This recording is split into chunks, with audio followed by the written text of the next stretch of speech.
Halo, berjumpa lagi dengan saya Ida Yodesri Anggraini dalam pembahasan mengenai materi pembelajaran mikro. Ada beberapa hal yang akan kita bahas kali ini, yakni pertama, konsep pembelajaran mikro, yang kedua, tujuan pengajaran mikro, yang ketiga, manfaat pengajaran mikro, dan yang keempat, model pelaksanaan pengajaran mikro, dan juga akan ada sedikit pembahasan mengenai RPP. Yang pertama, apa sih itu pengajaran mikro? Pembelajaran mikro dipandang sebagai sebuah pendekatan pembelajaran untuk melatih kemampuan mengajar. Nah, setiap unsur pembelajaran sendiri dalam pengajaran mikro ini disederhanakan. Contohnya, untuk waktu pembelajaran yang normalnya antara 33 sampai 40 menit disederhanakan menjadi 10 sampai dengan 15 menit. Untuk yang kedua, jumlah siswa yang pada kondisi sebenarnya adalah sejumlah 25 sampai 30 orang. Selanjutnya akan dibatasi menjadi 5 sampai 10 orang siswa. Dan latihan yang dilakukan saat pengajaran mikro ini adalah latihan yang difokuskan kepada keterampilan tertentu saja. Misalnya keterampilan membuka dan menutup pembelajaran, atau memfokuskan pada keterampilan menggunakan metode dan media tertentu. Untuk selanjutnya yakni konsep pengajaran mikro. Nah, ada beberapa hal yang merupakan sifat dan karakteristik pengajaran mikro. Yang pertama yakni pendekatan pembelajaran mikro adalah kegiatan mengajar yang sebenarnya atau real teaching. Jadi hanya lingkupnya saja yang disederhanakan, tetapi tetap kegiatan mengajar seperti pengajaran biasa. Untuk yang kedua yakni latihan dalam pembelajaran mikro sesuai dengan namanya yakni mikro, yaitu kegiatan latihan pembelajaran yang lebih disederhanakan atau lebih kecil seperti yang tadi sudah saya jelaskan. Nah, untuk yang ketiga yakni dalam latihan dalam pendekatan pembelajaran mikro hanya difokuskan pada jenis-jenis keterampilan tertentu secara spesifik, seperti pengertiannya tadi. Dan yang keempat itu setiap latihan keterampilan mengajar dalam pembelajaran mikro dilakukan kontrol secara ketat dan menyeluruh. Nah, untuk tambahan pembelajaran mikro sendiri, dengan kita melakukan pembelajaran mikro, kita dapat mengetahui kelebihan dan kekurangan setiap peserta terhadap keterampilan yang dilatihkannya. Tujuan pengajaran mikro secara umum itu adalah memfasilitasi, melatih, dan membina keterampilan dasar mengajar atau teaching skill. Sedangkan secara khususnya ada beberapa, yakni mendesain rencana pembelajaran dengan lengkap, melaksanakan penilaian pembelajaran, memberikan umpan balik hasil observasi pembelajaran, merencanakan pengayaan dan remedial, melakukan refleksi diri untuk evaluasi pembelajaran atau pemantauan hasil pembelajaran. Mungkin sedikit tertutup di sana. Untuk selanjutnya yakni manfaat pengajaran mikro. Adapun sesuai dengan tujuan yang ingin dicapai melalui pembelajaran mikro, seperti yang telah disebutkan tadi, manfaat pembelajaran mikro ini dirasakan oleh beberapa pihak, diantaranya yakni mahasiswa calon guru yang menjadi peserta atau yang melakukan proses pengajaran mikro, disebut dengan pendidikan pre-service, oleh para guru atau pendidikan in-service, dan oleh pihak supervisor sebagai pembina tenaga kependidikan pada setiap satuan pendidikan. Nah, manfaat dari pengajaran mikro sendiri, untuk siswa contohnya salah satu saja, setiap mahasiswa calon guru dapat melatih bagian demi bagian dari setiap keterampilan mengajar yang harus dikuasainya secara lebih terkendali dan terkontrol. Untuk yang kedua itu untuk guru, para guru baik secara mandiri maupun bersama-sama dapat berlatih untuk lebih meningkatkan kemampuan mengajar yang telah dimilikinya.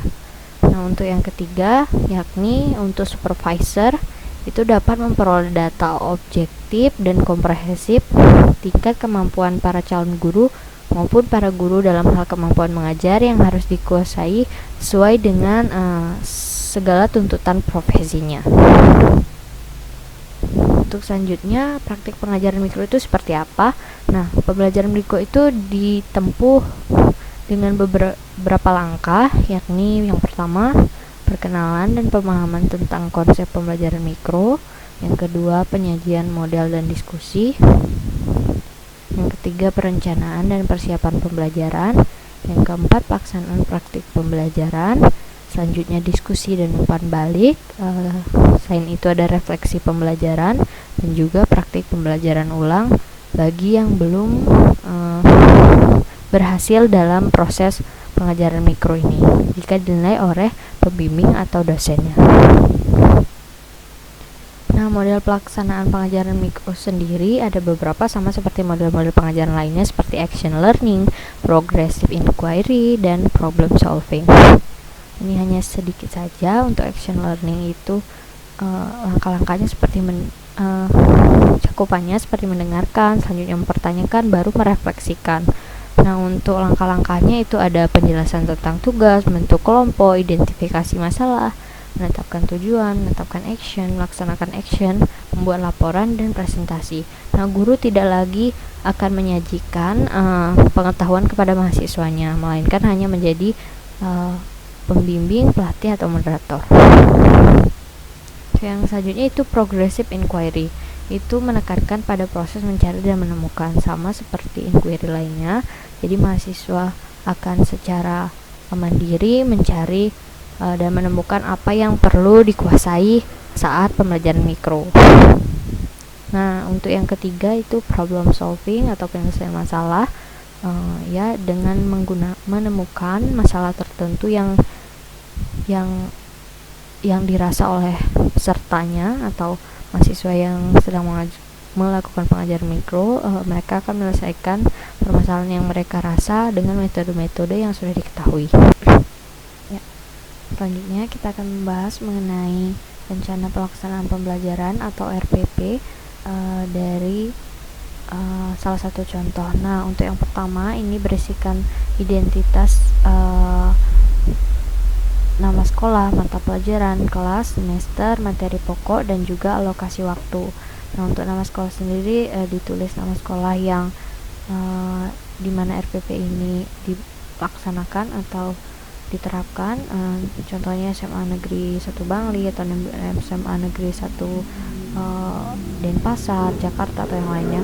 Untuk yang kedua yakni mata pelajaran, diisikan keterangan mata pelajaran dalam RPP yakni kimia. Yang ketiga kelas semester itu di sini ada kelas 12, RPP untuk kelas 12 semester ganjil. Materi pokoknya sifat kolegiatif larutan dan alokasi waktunya 3 kali 2 jam pelajaran.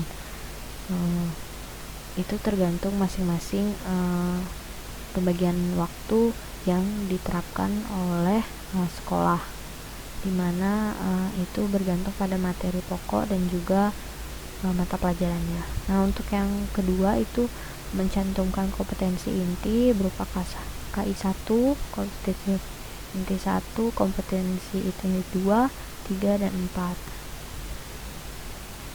Untuk selanjutnya itu ada kompetensi dasar dan juga indikator pencapaian kompetensi yang diharapkan atau indikator yang diharapkan. Itu kompetensi dasarnya ditulis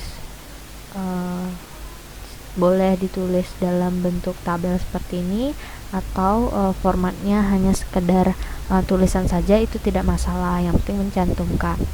Nah, selanjutnya itu tujuan pembelajaran. Biasanya di dalam tujuan pembelajaran ini diberitahukan model pembelajarannya dan juga beberapa informasi-informasi yang diharapkan dimiliki oleh siswa, ya tujuan mengapa pembelajaran itu dilaksanakan. Yang keempat atau yang D itu materi pembelajaran, itu sedikit saja ulasan mengenai materi yang akan dibahas mengenai dalam RPP tersebut, apa yang akan diajarkan kepada siswa atau peserta didik, ditulis di sini. Sisanya mungkin bisa dikembangkan saat diajarkan kepada siswa. Nah, contohnya ini konsep sifat kolegiatif. Nah, diberitahukan konsepnya apa, prosedurnya apa saja, prosedur pembelajarannya seperti menentukan konsentrasi larutan, menjelaskan konsep sifat kolegiatif larutan, dan menjelaskan implementasinya. Nah, selanjutnya ada metakognitif juga. Metode pembelajarannya juga dicantumkan, walaupun tadi di tujuan sudah diulas sedikit, tapi di sini dituliskan metode pembelajarannya berupa apa, seperti discovery learning atau inquiry atau apa, ditulis. Itu tergantung gurunya yang ingin menggunakan metode apa dalam pengajarannya. Media pembelajaran yang akan digunakan, medianya seperti lembar kerja, lembar penelitian, LCD proyektor, dan juga alat bahan yang perlu disiapkan selama pembelajaran mengenai materi ini. Dan sumber belajar yang digunakan itu bisa berupa buku referensi lain selain buku textbook SMA dan juga lingkungan setempat. Nah, selanjutnya baru masuk ke langkah-langkah pembelajaran. Nah, di langkah-langkah ini diberikan penjabaran mengenai di pertemuan pertama itu apa saja kegiatan yang dilakukan selama pembelajaran. Contohnya pertemuan pertama 2 kali 45 menit alokasi waktunya. Nah, kegiatan pendahuluan dilakukan selama 10 menit, apa saja yang akan dilakukan. Seperti ini dilakukan oleh guru, yakni orientasi, persepsi, motivasi, dan pemberian acuan. Setelah dilakukan pembukaan atau kegiatan pembuka, barulah masuk ke kegiatan inti selama 70 menit. Nah, selama 70 menit ini apa saja yang akan dilakukan oleh siswa ditulis seperti ini. Di sini seperti kegiatan literasi atau membaca, critical thinking, kegiatan literasi lagi, collaboration. Nah, itu tergantung dari apa yang ingin disiapkan oleh gurunya. Setelah 70 menit itu dilakukan, beralih ke kegiatan penutup. Jadi dalam proses pelajaran RPP itu harus langkah-langkah pembelajarannya harus berisikan kegiatan pembuka, kegiatan inti, dan juga kegiatan penutup apa saja yang akan dilakukan oleh peserta didik. Waktunya juga harus disesuaikan, seperti tadi 2 kali 45 menit untuk pertemuan pertama itu 2 kali 45 menit sama dengan 90 menit, jadi 70 menit di inti, 20 menit di pembuka dan penutup, jadi udah 90 menit itu pas. Pertemuan kedua juga sama, itu dijelaskan juga apa-apa. Jadi karena ada 3 kali, nanti sampai pertemuan ketiga ya sama ya. Selanjutnya di RPP juga mencantumkan penilaian, di mana penilaiannya berupa penilaian sikap, dapat berupa observasi atau penilaian sikap yang bisa digunakan oleh guru. Nah, di sini diberikan keterangan untuk penilaian observasinya berupa nilai atau rentang nilai yang akan diberikan jika siswa memenuhi persyaratan seperti sangat baik, baik, cukup, dan kurang. Diberikan skor maksimal dan juga misal di sini contoh instrumen penilaiannya juga dicantumkan seperti nama siswa, diberikan aspek perilakunya yang dinilai apa saja. Misal BS, tadi BS adalah bekerja sama, jujur, tanggung jawab, dan disiplin. Bahkan nilai bekerja samanya berapa, rentang nilainya, setelah itu baru di total untuk lebih mempermudah. Yang kedua itu penilaian bidang pengetahuan, itu diberikan kisi-kisi soal dan juga soal penilaiannya ya sama seperti sebelumnya, juga harus ada instrumennya. Selanjutnya setelah sikap pengetahuan juga ada aspek keterampilan. Nah, keterampilan sendiri juga sama, aspek apa yang dinilai, diberikan keterangan rentang nilainya dan juga apa saja yang sekiranya digunakan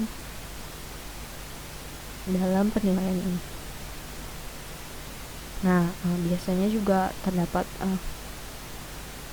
soal-soal yang biasa digunakan tetapi tidak dicantumkan di sini, bisa juga dibuat di lembar lainnya untuk beberapa contoh soal yang akan digunakan. Itu untuk di pengetahuan. Demikian pembahasan mengenai RPP.